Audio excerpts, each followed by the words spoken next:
Hello बच्चों, इस video lecture में हम लोग क्लास 10th के बायोलॉजी के फर्स्ट चैप्टर लाइफ प्रोसेस जो है उसके बारे में समझेंगे। तो ये बायोलॉजी जो है, बायोलॉजी में हम लोग किन चीज़ों के बारे में पढ़ते हैं। तो बायोलॉजी जो सब्जेक्ट होता है इसमें हम लोग सभी लिविंग थिंग्स जो रहते हैं, ठीक है, जितने भी लिविंग थिंग्स होते हैं, लिविंग बींग्स जो रहते हैं, उन सभी चीज़ों के बारे में हम लोग बायोलॉजी में पढ़ते हैं। बायोलॉजी को हिंदी में क्या कहते हैं? जीव विज्ञान। ठीक है, ऐसा विज्ञान जिसमें हम लोग जीवों के बारे में पढ़ेंगे, मतलब कि human, animals, birds, micro organisms, ठीक है, इन सभी चीजों के बारे में हम लोग इसमें पढ़ेंगे, बायोलॉजी में पढ़ेंगे। तो फर्स्ट चैप्टर क्या है इसमें? Life process. तो लाइफ प्रोसेस को क्या कहते हैं? हिंदी में जैव प्रक्रम कहा जाता है। ठीक है, जिसका मतलब क्या होता है ना, यहाँ पे इसका डेफिनेशन इंग्लिश में दे दिया गया है, all the activities that an organism perform to survive. ठीक है, इसका मतलब मैं बता देता हूं, वो सभी गतिविधियां जो एक मनुष्य या फिर एक लिविंग थिंग्स को जीने के लिए करना पड़ता है। ठीक है, तो जैसे कि इसमें इस चैप्टर्स में हम लोग को क्या पढ़ने, इस चैप्टर्स में हम लोग क्या पढ़ेंगे, बेसिकली 4 टॉपिक्स के ऊपर में ये चैप्टर को बांटा गया है। ठीक है, तो एक लिविंग बींग जो होता है उसके लिए किन किन चीजों की जरूरत पड़ता है? न्यूट्रिशन। ठीक है, जो हम लोग खाना खाते हैं, जो हम लोग खाना खाते हैं उसमें हम लोग को किस तरीके का न्यूट्रिशन मिल रहा है, ठीक है, उसे क्या कहते हैं? पोषण। तो इसके बारे में हम लोग फर्स्ट पढ़ेंगे, पोषण क्या है।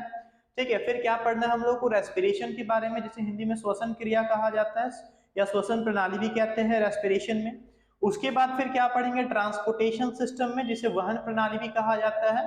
ठीक, तो न्यूट्रिशन में हम लोग क्या पढ़ने वाले हैं इसमें, कि जो हम लोग खाना को, जो आहार हम लोग खा रहे हैं, तो वो आहार हम लोगों के बॉडी में किस रूप में आ रहा है।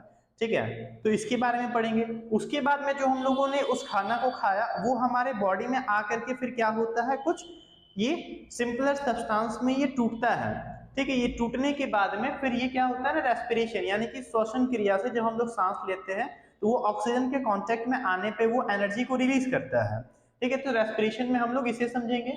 और उसके बाद में जब रेस्पिरेशन होने के बाद में जब ये एनर्जी फॉर्म हो जाएगा टूट करके, तो अब ये क्या होगा, एक जगह में तो इकट्ठा रहेगा, इसे तो पूरे बॉडी में फैलाना पड़ेगा, क्योंकि हमारे हाथ में, पैर में, इन सभी जगहों पे एनर्जी का जरूरत होता है, तो इसे पहुंचाएगा कौन? ठीक है, तो उसको हम लोग किस में पढ़ेंगे? ट्रांसपोर्टेशन सिस्टम में पढ़ेंगे, जिसे हिंदी में वहन प्रणाली भी कहते हैं।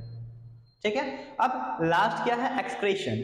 अब जितने भी यूटिलाइजेशन जो था, हम लोगों ने जो खाना खाया वो एनर्जी को अब तोड़ करके एब्जॉर्ब कर लिया गया, पूरे बॉडी में जब फैला दिया गया, अब लास्ट में जो वेस्ट बचता उसका फिर क्या होगा, उसे बॉडी से फिर रिमूव करना पड़ेगा।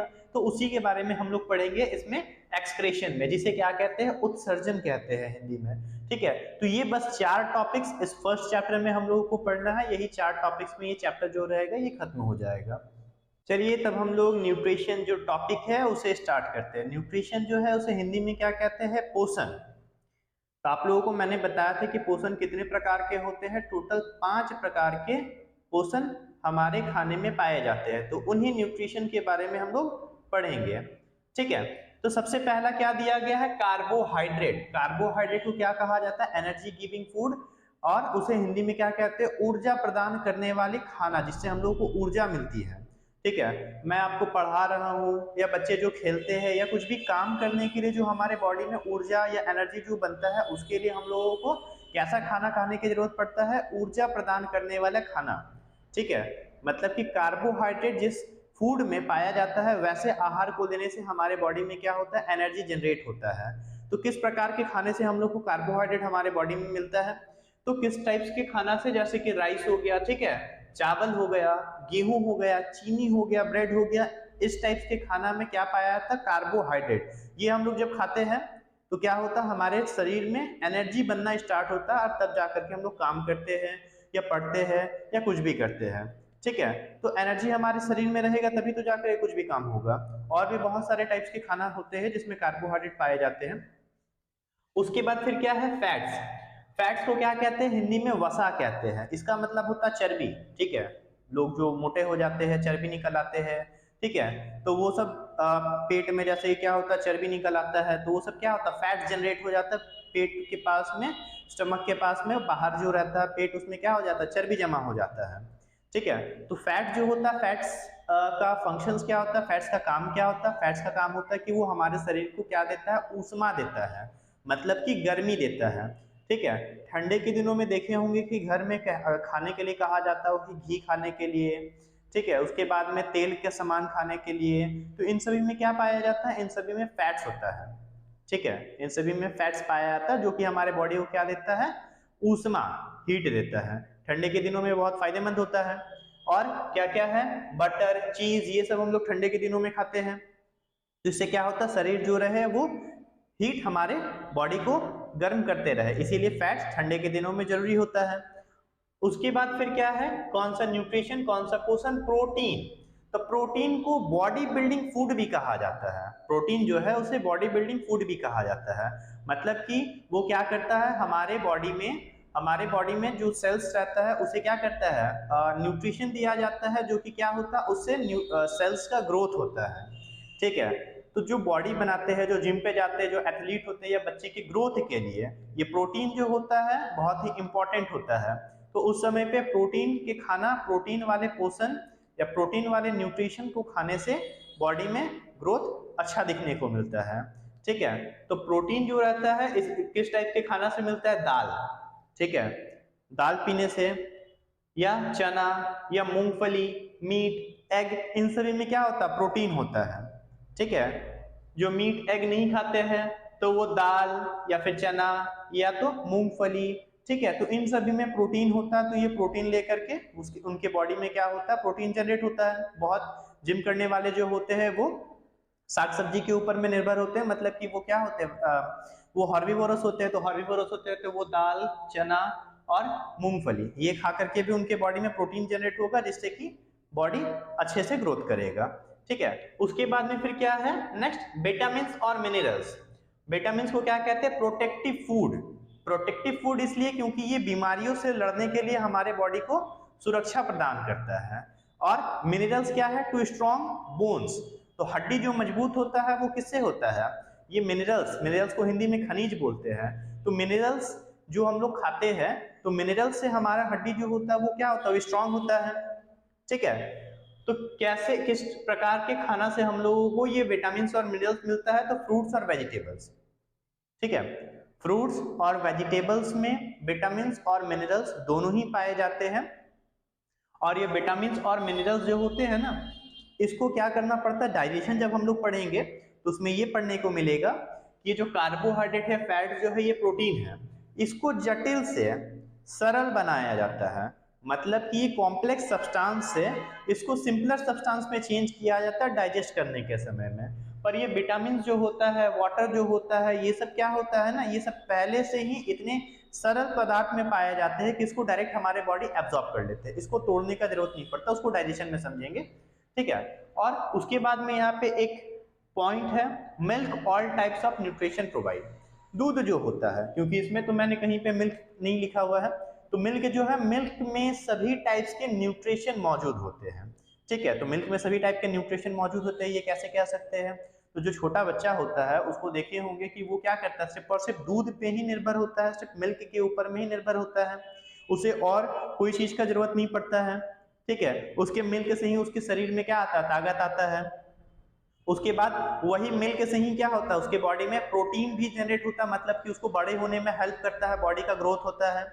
और उसके बाद में यही जो होता है, फैट्स भी उसके बॉडी में जनरेट करता है, जो उसको ठंडा से बचाता है, ठीक है। विटामिन भी जनरेट करता है, जो कि उसको डिजीज से बचाता है, बीमारियों से बचाता है, ठीक है। और उसके हड्डी को मजबूत करता है, तो उसमें मिनरल्स भी पाया जाता है। तो मिल्क में टोटल 5 जो न्यूट्रिएंट्स है, वो टोटल सभी पोषण मिल्क में पाया जाता है, ठीक है। उसके बाद में फिर क्या दिया गया है, बैलेंस डाइट, जिसको क्या कहते हैं हिंदी में, संतुलित आहार, ठीक है। संतुलित आहार, तो ये बैलेंस डाइट क्या है, तो हम लोग अपने रोज के खाना में, जब हम लोग रोज खाते हैं, सुबह के समय में जो नाश्ता करते हैं, उसके बाद में दोपहर में जो लंच, उसके बाद में रात में जो डिनर करते हैं, तो उसमें सिर्फ हम लोग एक ही प्रकार के तो खाना को नहीं खाते हैं। तो कार्बोहाइड्रेट तो सिर्फ हम लोग कार्बोहाइड्रेट ही खा रहे, जैसे कि चावल खा रहे, तो सिर्फ हम लोग चावल नहीं खाते हैं, उसके साथ में हम लोग को सब्जी चाहिए होता है, दाल चाहिए होता है, ठीक है। तो जैसे कि चावल हो गया, तो चावल में कार्बोहाइड्रेट मिल गया, सब्जी तो उसमें क्या हो गया, विटामिन मिल गया, उसके बाद में फिर दाल में क्या हो गया, प्रोटीन हो गया, ठीक है। तो इन सभी को मिला करके हम लोग खाते हैं। तो ये मिला करके खाने को ही संतुलित आहार, मतलब कि बैलेंस डाइट कहा जाता है, जो कि हमें हर रोज के डाइट में लेना पड़ता है। चलिए अब मोड्स ऑफ न्यूट्रिशन जो है उसे भी समझ लेते हैं। तो मोड्स ऑफ न्यूट्रिशन को क्या कहते हैं हिंदी में, पोषण प्रणाली कहते हैं, तो ये पोषण प्रणाली कितने प्रकार के होते हैं? 2 प्रकार के होते हैं, ठीक है। एक ऑटोट्रॉपिक मोड ऑफ न्यूट्रिशन और दूसरा हेटरोट्रॉपिक मोड ऑफ न्यूट्रिशन। तो ऑटोट्रॉपिक मोड ऑफ न्यूट्रिशन को क्या कहते हैं? स्वपोषी, ठीक है। हेटरोट्रॉपिक को क्या कहते हैं? परपोषी। देखिए नाम पे ही पता चल रहा, स्वपोषी मतलब स्वयं को पोषने वाला, ठीक है। स्वयं को पोषने वाले को क्या कहेंगे? स्वपोषी।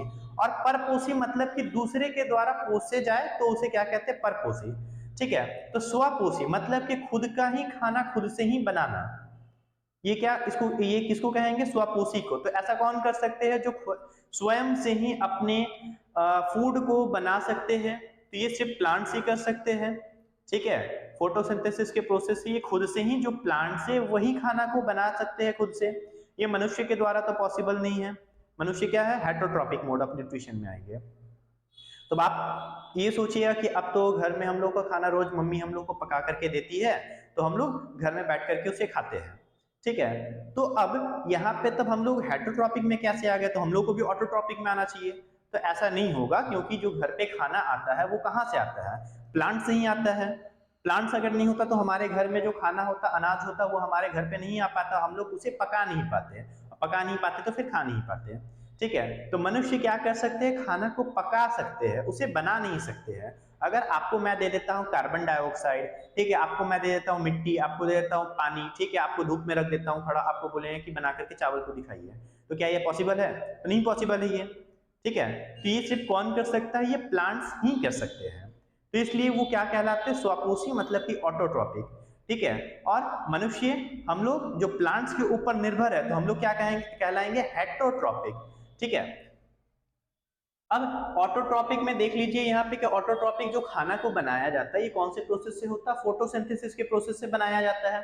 तो फोटोसिंथेसिस का यहाँ पे एक इक्वेशन दिया गया है, ठीक है। कार्बन डाइऑक्साइड यहाँ पे है, ठीक है। कार्बन डाइऑक्साइड लेकर के फिर वाटर लेकर के, उसके बाद में क्या देता है हम लोगों को? ये ग्लूकोज देगा, ऑक्सीजन देगा और साथ ही साथ वाटर भी देता है, ठीक है, in the presence of chlorophyll and sunlight. तो क्लोरोफिल ये क्या होता है? ये हरा कलर का एक पिगमेंट पाया जाता है पत्तों में। पत्तों में ग्रीन कलर का पिगमेंट पाया जाता है, जिसको क्या कहते हैं? क्लोरोफिल। अगर ये ग्रीन पिगमेंट उसमें नहीं पाया जाता तो इसका मतलब उसमें क्लोरोफिल खत्म हो गया है और वो प्रकाश संश्लेषण यानी कि फोटोसिंथेसिस वो नहीं कर पाएगा, ठीक है। तो वो पत्ता जो रहेगा कुछ टाइम तक ही और जीवित रहेगा, उसके बाद में फिर वो पेड़ से अलग होकर के गिर जाएगा, ठीक है। तो ये क्या है? कार्बन डाइऑक्साइड लेता है, वाटर लेगा, उसके बाद में ग्लूकोज हम लोगों को देता है, जो हमारे बॉडी में जाता है ग्लूकोज, उसके बाद में ऑक्सीजन देता है और H2O भी देता है। H2O मतलब कि वाटर देता है। तो वाटर जो होता है ये ट्रांसपिरेशन के प्रोसेस से एनवायरमेंट में रिलीज हो जाता है। ऑक्सीजन भी जो होता है ये भी प्लांट जो है उसको रिलीज कर देता है। तो ऑक्सीजन जो हम लोग अभी ले रहे हैं वो ऑक्सीजन है, ठीक है। तो प्लांट ऑक्सीजन को और वाटर को दोनों को ही रिलीज कर देता है, ठीक है। तो ये प्रोसेस, ये जो इक्वेशन रहेगा ये आपको ध्यान पे रखना पड़ेगा। इसे बैलेंस भी करना पड़ता है, तो ध्यान दीजिएगा। यहाँ पे देख सकते हैं, यहाँ पे ये बैलेंस पहले से किया हुआ है।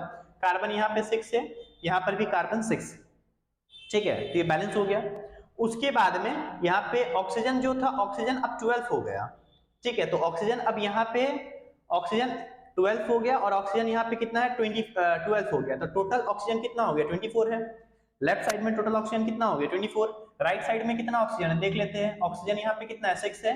ऑक्सीजन 6 2 12 और ये 6 और ये 1 6, ठीक है। 12 6 और 6 टोटल ऑक्सीजन कितना हो गया? 24 हो गया। राइट हैंड साइड में भी 24 ऑक्सीजन हो गया, लेफ्ट हैंड साइड में भी टोटल ऑक्सीजन हो गया। तो ऑक्सीजन जो था ये अब बैलेंस हो गया है। हाइड्रोजन क्या बैलेंस है क्या देख लेते हैं। तो हाइड्रोजन यहाँ पे 12 और 2 12 2 24। तो हाइड्रोजन लेफ्ट साइड में कितना है? 24 है। राइट साइड में कितना हाइड्रोजन है? हाइड्रोजन 12 पे और 6 2 12 24। तो हाइड्रोजन लेफ्ट साइड में भी 24 है और राइट साइड में भी 24 है। तो दोनों ही साइड में ये भी 24 हो गया। कार्बन भी बैलेंस हो गया, हाइड्रोजन भी बैलेंस हो गया, ऑक्सीजन भी बैलेंस हो गया, तीनों ही बैलेंस हो गया, ठीक है। तो बैलेंस करके इसको रखना पड़ता है। जितना ये लेफ्ट हैंड साइड में होगा उतना नहीं आपको राइट हैंड साइड में भी दिखाना पड़ेगा इसको बैलेंस करते हुए, ठीक है। ये बैलेंसिंग समझ गए। अब हेटरोट्रॉपिक जो परपोषी होता है वो भी तीन प्रकार का हेटरोट्रॉपिक होता है। फर्स्ट सैप्रोफाइटिक या सैप्रोट्रॉपिक भी से पढ़ते हैं, ठीक है। पैरासाइटिक और होलोजोई। तो सैप्रोफाइटिक किसे कहा जाता है? इसे हिंदी में क्या कहते हैं? मृतोपजीवी। नाम से पता चल रहा मृतोपजीवी मतलब कि मृतों के ऊपर में निर्भर रहना, ठीक है। मतलब कि ये क्या करेगा? मृतों को खा करके, जो मरे हुए बॉडीज रहेंगे उसको खा करके अपना जीवन को ये चलाता है, ठीक है। तो ऐसे जीवों को क्या कहते हैं, सैप्रोफाइटिक या सैप्रोट्रॉपिक, ठीक है। एग्जांपल में फंगई या यीस्ट या बैक्टीरिया, ठीक है। कोई बॉडी है जो कि मर गया है, सड़ गया, वो फिर क्या हो रहा है, धीरे धीरे वो सड़ रहा है, तो उसमें मतलब कि क्या आने लगता है, बैक्टीरिया आने लगते हैं, उसमें फंगई यीस्ट ये सब आकर के उस बॉडी को क्या करता है, धीरे धीरे डिके कर देता है, सड़ा देता है, उसके बाद में उसे धीरे धीरे खा लेता है। तो ये फंगई यीस्ट के थ्रू ये प्रोसेस को ये जीव जो रहते हैं ये डिकेइंग फूड को खा लेते हैं, ठीक है। तो इसको क्या कहा जाता है, सैप्रोफाइटिक। उसके बाद में क्या है, पैरासाइटिक। पैरासाइटिक का मतलब क्या होता है, ये विदाउट किलिंग, ठीक है, बिना मारे हुए होस्ट के बॉडी से, ठीक है, जिसके बॉडी से लेकर के जाते हैं उसको होस्ट कहा जाता है। तो अभी मच्छर जो जैसे कि वो मेरे बॉडी से लेकर के अगर खाना को चला जाए तो मैं उसके लिए होस्ट हो गया और वो जो है वो पैरासाइटिक हो गया, जैसे कि मच्छर होता है, ठीक है। तो मेरे शरीर से आकर के खून पी लेगा और चला जाएगा, तो ये क्या हो जाएगा, पैरासाइटिक। उसके बाद में बेड बग। बेड बग भी बिना मारे हुए क्या करता है, हमारे बॉडी से खाना लेकर के चला जाता है। वैसे ही लीच। लीच मतलब क्या होता है, जो कीचड़ वगैरह इन सभी जगहों में लीच पाया जाता है, तो वो क्या करता है, बॉडी में चिपक जाता है, स्टिक कर लेता है, खून को पीते रहता है, बिना मारे हुए वो अपना पेट भर लेता है। तो ऐसे जीवों को क्या कहते हैं, पैरासाइटिक। अब लास्ट क्या है, होलोजोइक। होलोजोइक का मतलब क्या होता है, होलोजोइक को हिंदी में भी होलोजोइक ही कहते हैं। इसका मतलब क्या होता है, होल वर्क एक ही बॉडी में होना, मतलब कि खाना खाना, पचाना, बॉडी से रिमूव होना, जिसको एक्सक्रीशन कहते हैं, ठीक है। तो ये सारा एक ही बॉडी में अगर वर्क हो तो ऐसे जीवों को क्या कहा जाता है, होलोजोइक। जैसे कि इंसान, ह्यूमन बींग्स, हम लोग भी हैं, हम लोग खाना खाते हैं, हमारे बॉडी में वो पचता है, डाइजेस्ट होता है, उसके बाद में बॉडी से रिमूव भी होता है, तो ये वर्क होता है हमारे बॉडी में, तो हम लोग क्या हो गए, होलोजोइक। वैसे ही एक और प्रोटोजोआ भी होता है। कौन सा प्रोटोजोआ है, इस प्रोटोजोआ का नाम अमीबा है। तो ये भी सेम फंक्शन करता है इंसान की तरह ही, ये भी खाना को क्या करता है, सबसे पहले वो उसे खाता है, उसके बाद में डाइजेस्ट करता है, बॉडी से रिमूव करता है। तो इसे हम लोग को होलोजोइक में पढ़ना है, ठीक है। तो इसे आप लोग समझ गए होंगे, तो एक बार इसको रिवाइज कर लेते हैं। तो मोड्स ऑफ न्यूट्रिशन कितने प्रकार के होते हैं, 2 प्रकार के हैं। कौन कौन सा, पहला हो जाएगा आपका हेटरोट्रॉपिक मोड ऑफ न्यूट्रिशन और दूसरा हो जाएगा autotrophic mode of nutrition. Autotrophic mode of nutrition को क्या कहते हैं हिंदी में, स्वपोषी, ठीक है। हेटरोट्रॉपिक को क्या कहते हैं, परपोषी। स्वपोषी मतलब स्वयं द्वारा पोषित किया जाने वाला। तो स्वयं कौन अपने आप को पोषित करता है, प्लांट्स करता है, कौन से प्रोसेस से, फोटोसिंथेसिस से। हेटरोट्रॉपिक परपोषी मतलब कि हम लोग क्या प्लांट्स के ऊपर में निर्भर होते हैं, इसलिए हम लोग क्या कहलाते हैं, परपोषी, ठीक है। दूसरे के ऊपर में निर्भर रहना, परपोषी, ठीक है। तो सैप्रोफाइटिक जो होता है ये भी दूसरे के ऊपर ही निर्भर होता है, ठीक है, सड़े गले खाने के ऊपर में निर्भर होता है, तभी जाकर के ये इसका जीवन चलता है। तो ये भी क्या हो जाएगा, सैप्रोफाइटिक जो है ये भी क्या हो जाएगा, हेटरोट्रॉपिक, मतलब ये भी परपोषी का ही टाइप से। पैरासाइटिक भी ये भी दूसरे के ऊपर में ही निर्भर होता है, दूसरे के शरीर से खून पी करके चला जाता है, तो ये भी क्या हो जाएगा, हेटरोट्रॉपिक का ही टाइप से। होलोजोइक भी जो होता है ये भी, जैसे कि हम लोग प्लांट्स के ऊपर में निर्भर है, तो खाना खाने के बाद बॉडी से रिमूव ये सारा कुछ होना, तो ये टोटल इसमें पढ़ना है, ठीक है। तो आप लोग इससे समझ गए होंगे, ठीक है।